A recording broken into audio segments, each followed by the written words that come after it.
really solid, healthy boundaries. And really what I'm chasing after and what my clients are chasing after is to create a legacy that extends beyond their career and beyond their bank account.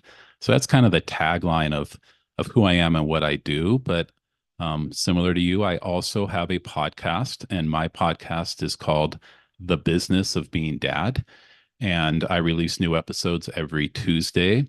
And that is a great place to find me. It's a great place to, maybe kind of get to know me, get to know my style, what I'm all about.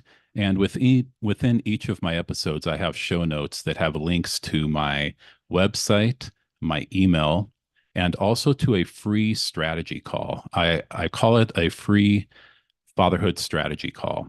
And really the goal of that call, it's open to anyone.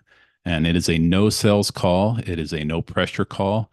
My goal is to have a conversation with you, is to just give you a half hour of my time to address whatever is the most pressing fatherhood issue in your life, and to unpack that with you and to try to help provide you in that short period of time with at least one solid action item that you can take with you so that you can implement right away and start to see progress in that most pressing area.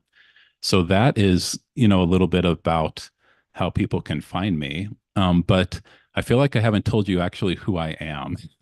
So I am a father, and I am a single father, and I am a single father of five daughters. Their ages now are ages 14 to 28. My oldest are twins at 28. And my journey has been a kind of a one that has taken me through different stages. And so, I mean, right now, I am in a great spot. My life is good. Things are solid. My kids are happy and thriving, and I'm glad to be here. But this is not how it always was for me. When I became a single father, like so many people, I was a little bit lost, and I felt overwhelmed, and I felt the pressure, the weight of the kind of responsibility that entailed. That was just heavy on me, and I struggled with it, and I struggled with it pretty significantly. I had anxiety issues. I had trouble sleeping. I ended up, maybe resorting to probably drinking a little bit more than I should have, and kind of resorting to different coping mechanisms that weren't necessarily healthy. But I looked around and I just didn't know where to go. I had some friends who were maybe single fathers, and I was able to have conversations with them. But outside of my own personal group, there really weren't a lot of resources out there. And there really wasn't a lot out there that I was able to see. And over time, I learned and I began to realize that this is probably the most underserved sector of fatherhood that's out there, or sector of parenting that's out there. And I've actually, sometimes I refer to this group, my group, as the forgotten fathers, the individuals who just, we really haven't done an excellent job at stepping up as a society to really serve this population. And so that's the space that I've decided to step into. My background is healthcare. I have 28 years experience working at children's hospitals as a respiratory therapist.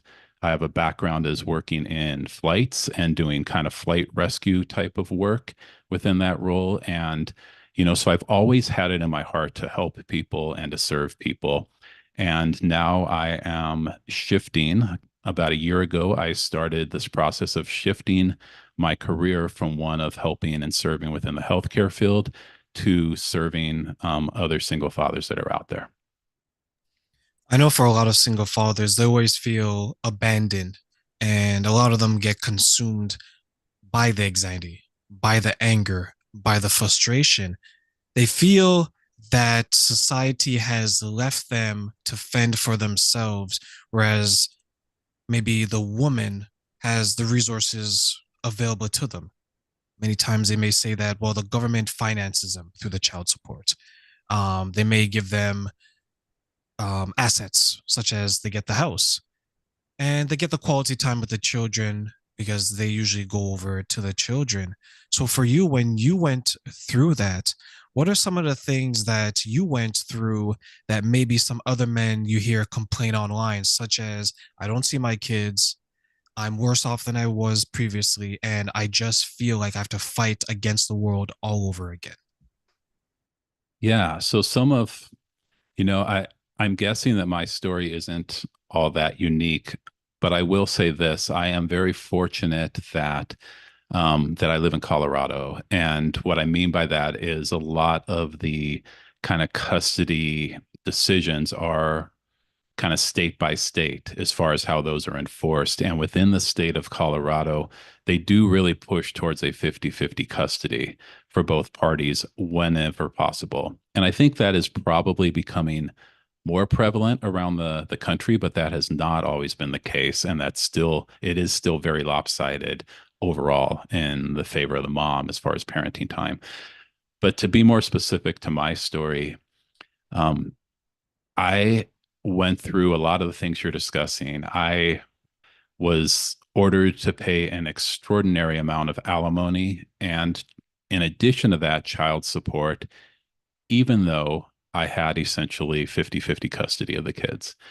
And I had to fight for the 50-50 custody. It was not granted to me. I had to go through the process uh, of having a lawyer of going through the legal system because at the time, we had somewhat of a volatile separation and divorce, and part of that volatility um, led to us kind of digging our heels in the ground a little bit more. And I don't necessarily recommend that approach. I mean, whenever you can settle it outside the court systems, it's going to be much more agreeable. And, once you start bringing in lawyers, it automatically leads you to a point of being a contrary relationship.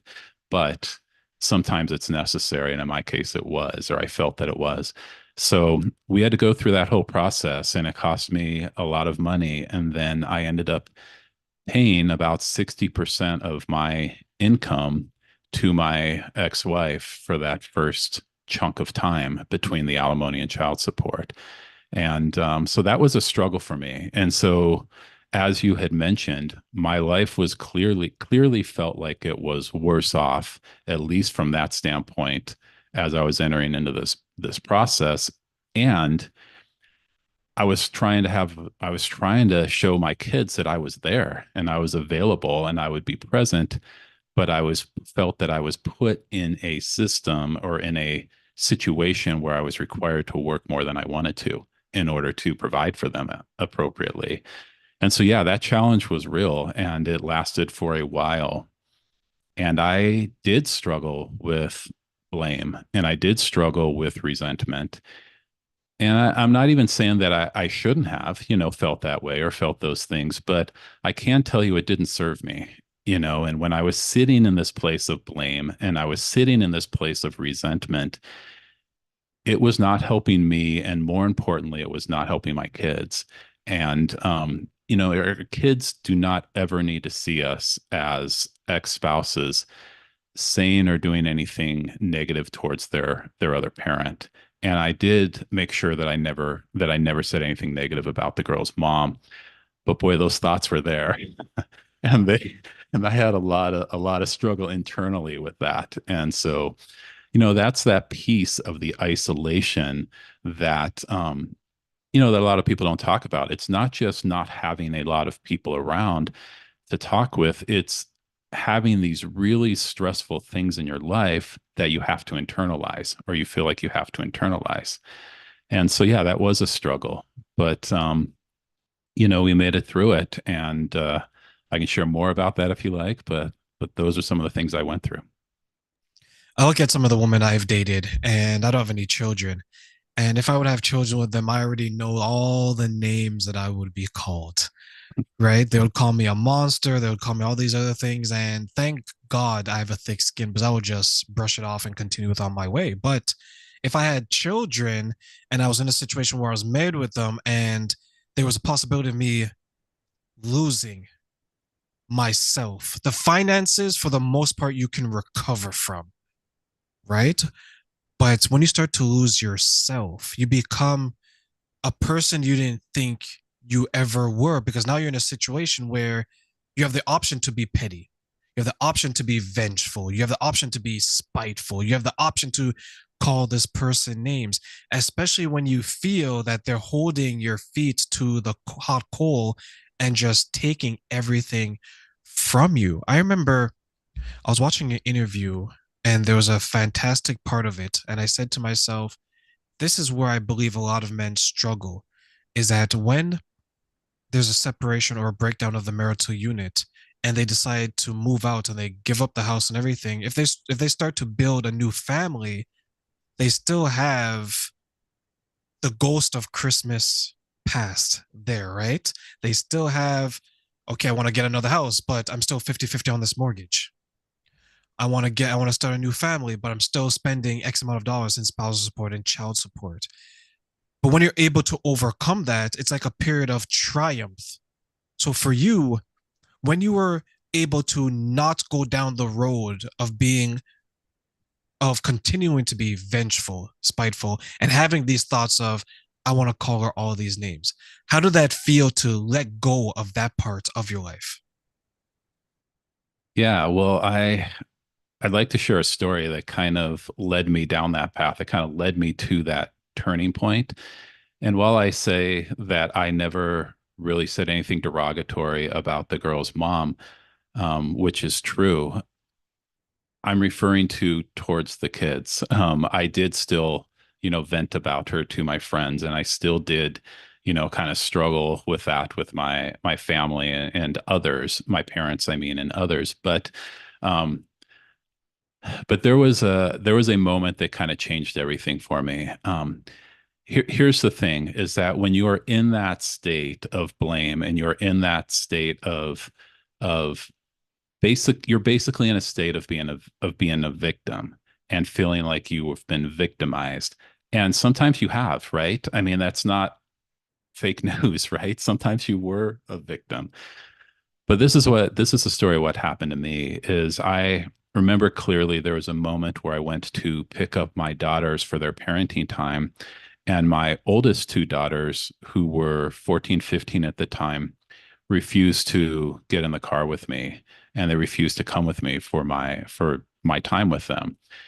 And it kind of broke me a little bit, if I'm being honest. I mean, it led me down this kind of spiraling path. And it's this feeling of feeling rejected and feeling a lot of anger. And really, the first thoughts that were going through my head were, what is their mom telling them about me? What is it that's got them to this point where they don't want anything to do with me? And those were my initial thoughts. And that's what sat with me for a while. But there was a moment when I was in my house alone at night, just kind of looking at myself in the mirror, probably looking like a crazy person as I was like kind of yelling at myself in the mirror, having a conversation that was kind of rough with myself. And I basically was just saying, Rob, this cannot be what your life is going to be like. This can't be the end of the story. There's got to be more to it than this. And, I've always loved my family, but I made mistakes. I made mistakes during the separation process. I made mistakes after we were divorced. I didn't always handle things well with my oldest girls, and I struggled in my relationship with them at times leading up to that. And so I had this conversation, and I had earlier that day I had been listening to a podcast, and within that podcast, the host had shared this phrase. He had said, how has your leadership contributed to this negative result? And he was referring to the business space and referring to goals not being met.